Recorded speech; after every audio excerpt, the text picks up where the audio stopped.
Good afternoon, everyone. I'm sorry this video is going out late. I had recorded a wonderful video in the morning, taking into account all of the construction that was going on between the brickwork and the new shingles going on the church, but something happened. We had a major technical glitch, so I'm sorry about that. You just have me here giving a brief intro to Amy Collins. She grew up here in the parish. Her maiden name is Umland. I think you know her parents, Mary Lynn and Herb. Wonderful, wonderful people. And she speaks about patience. It's a talk focused mainly for moms, but I think it's a topic that's really relevant for all of us. So enjoy. It's about 14 minutes long. It's really fun. It's informative. It's dynamic. I think you'll enjoy it. And I thank you very much, Amy, for sharing this. And I'll look forward to seeing all of you again on Thursday. All right. God bless everyone. Have a great day. Bye.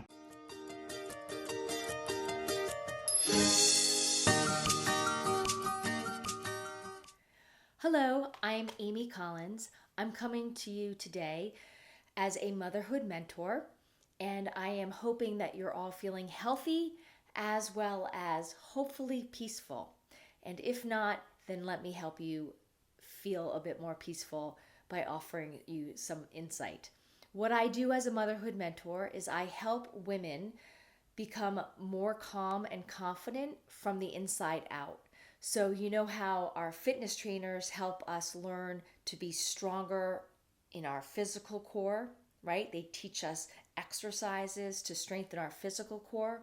Well, I help mothers by teaching them how to use really easy, powerful tools on an everyday basis to help them strengthen their mental core so they can become healthier and stronger in who they are and therefore be healthier, stronger role models for their kids.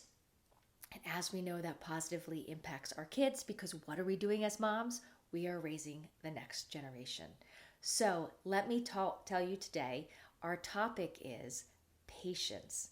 Who feels like they need more patience, especially during this time of quarantine? Me, right? That's the overall consensus. Me. The good news is patience is actually a learnable skill. So let's start by defining what is patience, right? Patience is actually our ability to keep calm and collected under trying circumstances. I think quarantine is a trying circumstance, right? Being quarantined with our families for 24 hours a day, 7 days a week, that can be trying. Patience is also a willing and thoughtful response that is quite difficult for us to maintain at times, right? So let's take the example, we walk into the kitchen and our kids are in there and it is a mess, right? And they woke us up and we hear pots and pans banging around and we hear them talking, maybe laughing, maybe arguing. We go downstairs and we walk in and we see the kitchen is a mess. Right after we've seen whatever the situation is, or we've heard specific news, and yet before we respond, there's this moment in time where we can pause. And in that pause lies our power. And that's when we can call upon patience. Because in that moment, we can evaluate the situation and see what's happening. And instead of having a knee-jerk reaction, we can call upon patience and have a thoughtful response. Okay? Now, there are 3 specific benefits to being able to do this. And this is something we need to practice. It's not like, oh, we learn it and then we're perfect at doing it all the time, every day. That is not the case. This is a skill that we learn, and every day it ebbs and flows in how well we're able to implement it, right? It's not about perfection. It's about calling upon this tool of patience, understanding how it works, understanding the moment when it's really important for us to call upon it, right? In that moment between what we just took in and right before we respond to whatever that stimulus was, right? Now, there are 3 benefits to being able to come through with patience. The first benefit is that when we are patient, It enables us to evaluate the situation. That could be within seconds. It could be within minutes. We could ask if we can just step back and take some time to think about the situation, right? Sometimes we need to do that. But patience empowers us to take a step or a moment and evaluate the situation before responding. Another benefit, the second benefit of calling on patience is when we are patient, we actually transform our relationships. So now, when you walk into the kitchen and it's a mess because your kids are in there, our response can be very quick to be like, what is going on in here? What's with the mess? What's with the noise? I have no time to clean this up. I can't believe you kids, blah, blah, blah, blah, blah, right? Because that happens. We all feel like, what is happening here? Like, it's out of our control, or it's a mess, or we're concerned about somebody being safe, right? However, when we call on patience, it transforms relationships, because instead of coming out with anger and frustration, right, which are right there, we're learning to pause and think, how do I want to respond? What is happening here? Is everybody safe? Do I need to grab something hot from somebody so they're not going to get burned in this example that I'm saying about the kitchen? What's happening, right? When we can pause, we can then say in a more calm way, hey, what's going on here? And then listen to the response. Maybe your kids are trying to make you breakfast in bed because they notice how stressed you've been, right? That happened to me a long time ago when my girls were younger, right? They were actually downstairs trying to make me breakfast in bed. So, their intention could be really good. So it allows us to pause and ask calmly instead of escalating a situation and causing upset, anger and frustration and everything. We can say, what's going on? And we can have a conversation, no matter how old our kids are, right? And this has helped me over the years, whether it's kids in the kitchen baking a cake or teenagers in my driveway and I'm trying to figure out what's happening, right? So all types of situations. So patience transforms our relationships. Lastly, patience enables us when we allow ourselves to call on this tool of patience to overcome frustration. It empowers us to live more peacefully and more calmly, right? And when we're able to live in a more calm way, that helps us in every aspect of our life, right? And it helps us as we're interacting with our children, when we're working on deadlines for work professionally. It helps us in our marriage. When we can call on patience, it allows us to be calmer overall. And when we live more peaceful lives, we live healthier lives, right? Because we all know that anger and stress cause disease. When we're able, again, to tune in to patience, we live in a healthier manner as well. So I know sometimes we hear people say, oh, I'm not a patient person. Oh, I've never had patience. I'm just not patient. Again, we can learn how to be more patient. We just have to practice it, right? And now that you have this awareness as to when you can insert that sense of patience, call upon patience right in that moment, right in that pause, I like to call it. You call upon patience, then you can proceed peacefully.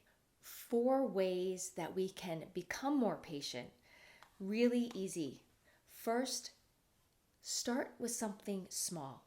Make yourself wait, right? I know it sounds crazy, but in this day and age when we live in this, instant gratification, we order something and it arrives that afternoon, or we want to lose weight and we expect the pounds to be gone tomorrow. Whatever the case may be, right? We all want that instant gratification.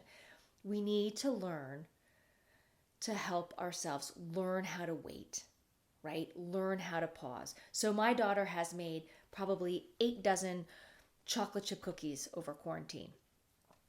I have had to stop myself from eating 8 dozen chocolate chip cookies because believe me, I could easily do that.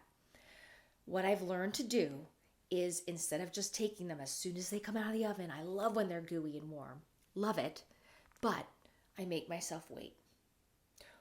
I have 1 or 2, sometimes 3, I'll admit it, with a cup of tea in the afternoon. I'll sit down and I'll really enjoy them, right? I don't just grab them as they come out and eat on the way by as I'm walking through the kitchen.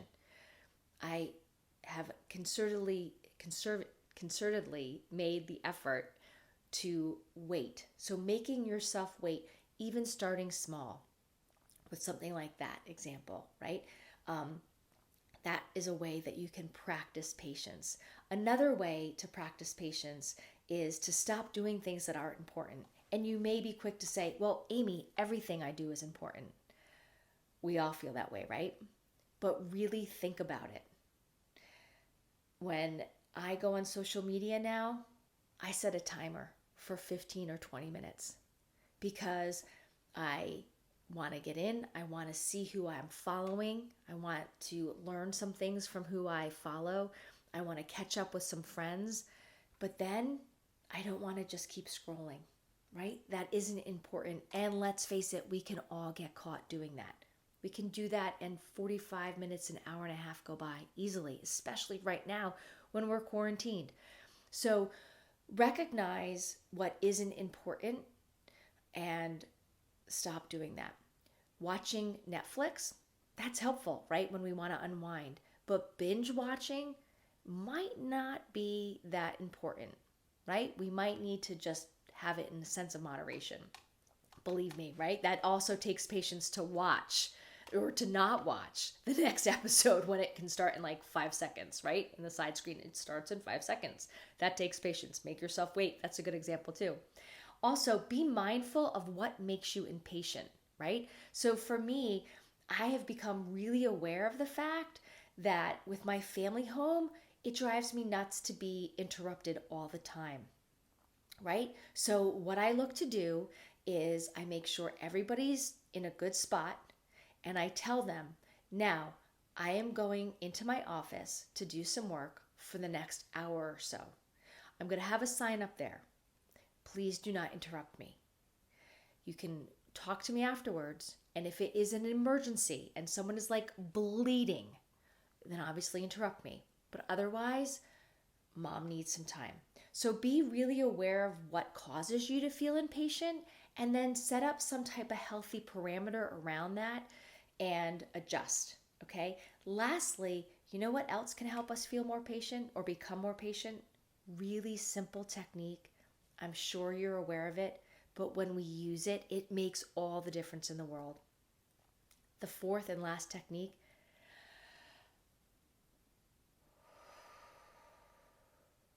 is to breathe. So when we need patience and we need help remembering to tune in and pause and call upon patience,